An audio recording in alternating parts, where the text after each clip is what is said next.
talk to Garen, convince him that it's all going to be okay. I really love the relationship that you have with your siblings, because that really helps explain why maybe you would choose the Nor path, because the siblings that you've been raised thinking they're actually your blood relatives, they're all really good people, and they're not really that happy with the way their kingdom has turned out either. So you're thinking, okay, if something happens to Dad, and maybe we could take over, we could make this a decent place to be again, and a kind of a friendlier kingdom. But it would be awful if you never had contact with again, and maybe you're thinking, okay, if I go the Hoshido path, these wonderful people I grew up with, I'm never going to have contact with again. I'm kind of leaving them in an unfortunate situation, still being stuck there. You can understand. That's what makes it so interesting, is that it's like you said, it's not just black or white, good or evil. You're choosing to side with very good people, but living under a very cruel ruler. And you can understand why Garen is a little reluctant to take you back, since you now have sort of chosen the path of fixing everything wrong, and Nor, maybe he's not really, I think he knows he's the problem. Yeah. And so here, Garen's trying to kill Corrin. Xander steps in and is trying to protect his brother, and Corrin is saying, no, don't hurt Xander, you know, for me, I'd rather you hurt me instead. But here, we're gonna see him consult Anarchos. And just so, for anyone who's worried about spoilers, I hate spoilers as well. This is early on in the game, so we're not giving away too much, don't worry. Here, he's gonna ask his mythical dragon friend for help. As you do. You know? I often wish I had a mythical dragon friend to help me make serious decisions. To each their own. And so he's received word from Anarchos. He says that he's gonna let Corrin live. You know, he woke up on the right side of the bed today, so he's gonna let his son live. he's a generous father. But of course, he wouldn't be King Garen if there weren't stipulations. So he's gonna make Corrin prove himself before he welcomes him back into the family. And what better way than to single-handedly stop a rebellion? That's fair, right? Yeah, just go squash a small rebel alliance, whatever it is. You know, nothing to it. It's only his second battle he's ever been in his whole life, but he can probably handle it. Yeah, sometimes thinking that you're, as a character, either as the prince or princess when you're starting out, you've been kept in such isolation. You don't have a lot of life skills or fighting skills. This is kind of a tough situation for you no matter which side you choose. It's true. What I find interesting about this is, like, you've chosen the Norian path, and the very first thing that you have to do is you have to go out and you have to squash this rebellion. We're going to see later on that if you choose the Hoshido path, things just turn out differently. It's a little different. You're not squashing rebellions, you're doing this and that. You're, you know, bringing medicine or doing things a little more Hoshiden. So right from the start, after you make this critical decision, you already see, like, your life path is going in a different direction than it would have otherwise. Yeah, for anybody who plays both versions, you will see how very drastically different they are. That one decision changes everything. It changes the kind of life that Corrin has. It changes what happens to all of his siblings from both sides and what happens with the fate of the world. So it's really important decision you should give a lot of thought to. Yeah, and it can be a little heartbreaking too when you're running into certain characters, and depending on what choice you made, they're going to respond to you really differently. And you could have somebody, like, say you try out both paths, so you get the whole experience here, and take a look at this conflict from both directions. This favorite character of yours who really bonded with, suddenly you're on the other side of the conflict, and it's like, we can't be bros anymore. This isn't going to work out. I just want to point out, this is King Garen's smile. And I was going to say. he's trying so hard to pull the muscles back into the shape of a smile. He's like, he's almost got it. He's used to doing, so I'm going to click away from that scary smile. I'm glad he doesn't smile a lot. I don't want to see that much more. And here's Prince Xander. He overheard kind of an evil moment of King Garen being like, haha, Corrin will never survive this test. You know, serves him right, traitor of Nor. And Xander's like, wow, that's Dad. That makes sense. You shouldn't say these things out loud, I think. Like, certain evil plots you keep to yourself until they're resolved. It's probably a smarter way to go. It pains me, but I'm going to click away from Prince Xander now. Okay, I'm done. They say it's not so bad that he's not your brother. Maybe? Just me? All right. Things, they'll work out. Yeah. All right, so now Corn is going to go off into the Devil's Bog, which sounds really warm and It cuddly. sounds fine. You It's- know? I think it might actually be the location of the Norian family vacation home. Yes. So he's going Your to the Devil's Bog in the woods vacation of home. the Forlorn. And that is Nor. That is how Nor rolls. Just weekending at the Devil's Bog, go fishing. Yes. Yeah. And this is the first time that Corn's ever really left the castle grounds. And first taste of the real world he gets is forlorn woods and devilly bogs. So things aren't going so well for Corn. Of course, he's got Lilith with him. We won't give any spoilers about Lilith, but it's his friend. It's his helper. And it's good. He's going into this alone, with the exception of Lilith. Yes. And he has to single-handedly go squash this rebellion Yeah. all by himself. Otherwise, he kind of betrayed his birth family for nothing. It's kind of a raw deal. Yeah.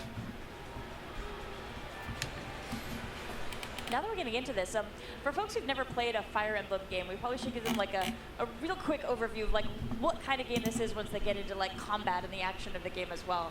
Oh, sure. Yeah. So we're going to see in just a second, it's going to go into a sort of a turn-based strategy, tactical kind of battle thing.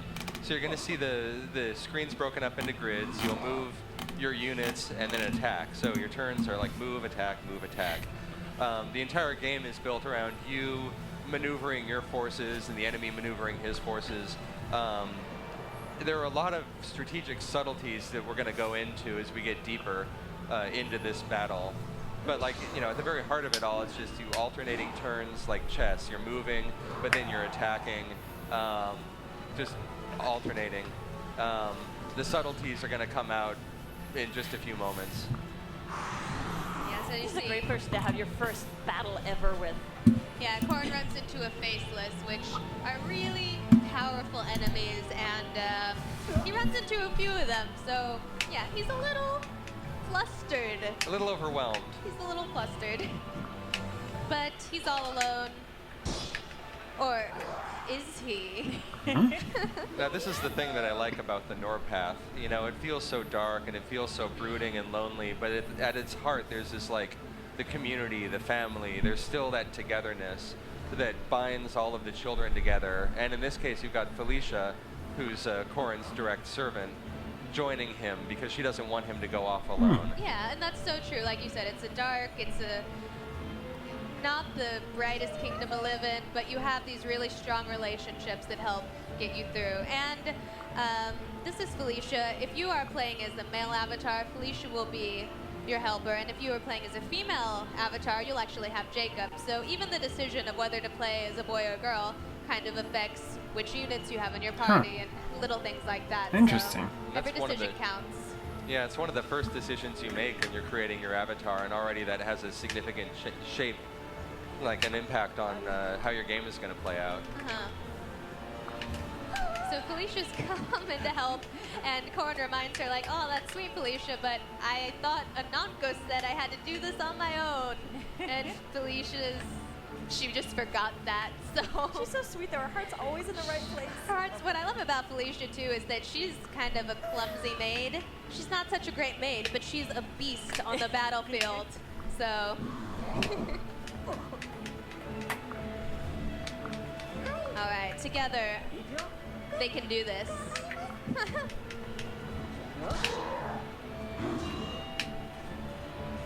All right, so we're about to jump into battle, and I'm just gonna prepare my units. You talk amongst yourselves.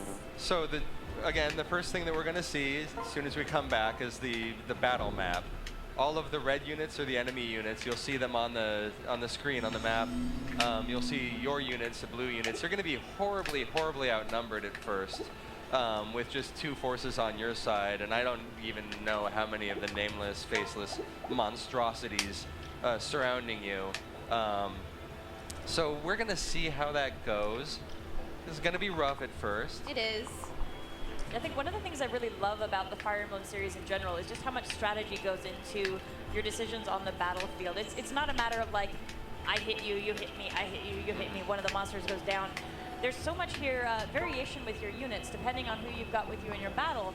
Folks are going to have different weapons, they're going to have different ranges of movement. Some folks are going to be really tanky, others are going to be folks you need to keep in the background. But you really have to put a lot of thought into, okay, where am I going to maneuver all my different units on the map here? And sometimes even like, okay, who's going to be next to each other, who's going to be paired up, because that can have a really big impact on how the battle actually goes for you. Yeah, and the weapons that you're equipped with are going to have a big effect on the battle as well. There's a long-standing tradition in the Fire Emblem series of the weapons triangle. Which weapons are strong against which other weapons? So swords are strong against axes, axes are strong against lances, lances are strong against swords, and so there's this sort of rock, paper, scissor decision-making that you have to go through when you see what your enemy is equipped with and you know what you're equipped with. You want to find the right weapon to go into battle to make sure that you have an advantage over the enemy and make sure that you're protected against enemies who have an advantage over you. So there's a lot of work that you have to do on placement and a lot of attention that you have to pay not just to the shape of the battlefield itself, but to the enemy's makeup and the other units on the screen. And of course, like in true RPG fashion, when you finish a battle, you're going to get experience. And that's going to also really change, you know, how your units are performing, how you maybe want to customize them, level them up, get them ready to go for other battles. Because there's a lot of control you have over your party and who's going where, what they're doing, how they're growing as well. Sure, and the interesting thing is that another thing that sets these two versions apart is the difficulty. So the Norpath, that's going to be for people who are really familiar with Fire Emblem or with tactical RPGs. The maps are going to be more difficult, and there's not actually going to be places where you can grind for gold or experience. So you have to be really strategic, and for anybody looking for a nice challenge, they're going to find it here. And not to say that the Hoshido Path is easy or anything, but it's a little bit easier. The maps aren't quite as hard, and you do have the option of grinding for gold and experience. So that's another thing that kind of sets the paths apart. Yeah, it's interesting because you don't get to grind for experience, every decision that you make about who you level up and which character you develop is much more critical here because you don't have the opportunities to hit everybody's level max to raise them to their top capacity. You have to make very clear decisions about who you're going to commit to. That sounds like a good way of making a hard mode without actually calling it hard mode. You have to be really tactical. And this is critical here because like one of the hallmarks of the Fire Emblem series is the whole permadeath situation. Granted, you can play with permadeath turned on or permadeath turned off. Yes, but that was a major with permadeath thing I was worrying about. If you lose a character in the battlefield, they're gone for good. Until you reset, because you can't let that happen. Yeah, that's my playstyle for Fire Emblem. I'll play with permadeath, but the minute someone dies, it's like over. Reset. Button. This is kind of defeats the purpose, don't you think? Here. Someone like if dead is dead, you know, if you lose to someone on the battlefield, I feel like you have to press on no matter how much you miss that person, how much you invested in them. I can't. That's you a have valid to go way on. to play, but no. But no. So, somebody, I love Silas. Silas is about to show up here, and he comes out of nowhere, and Corin doesn't recognize his face right away. Silas is pretty exuberant, though. He's like, "Oh, Silas, I finally caught up with you. How are you?" And Corin just says, "Who are you? Thanks for the help, but what?" And now you can see the moment his heart breaks. It's awkward, but it's familiar. I sympathize with Corin. Names just fly out of my head, faces, people, things.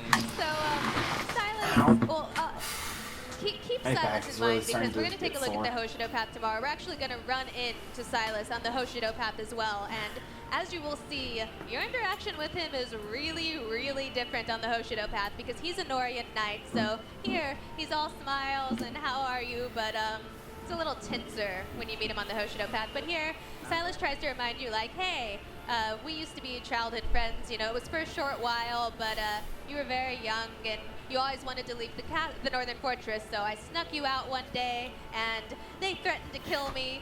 You made them stop, but I was kicked out of the kingdom, but our friendship meant so much to me that I always wanted to kind of come back and find you again. That's why I became a knight. And then awkward because Corin It's so doesn't sad thinking, remember like, him. Your father threatened to kill me. My father threatened to kill a lot of people. You're Yeah, gonna he have to got be more more specific.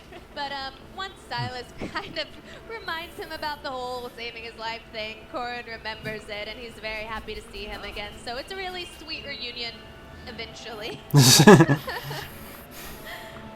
And now he's gonna help you, and Elise shows up too, because she's not gonna just let her big brother, who she loves, go into this alone. So she kind of ran out of the castle to catch up and help as well. Not that she asked anyone. Elise has a mind of her own. She's gonna do what she wants.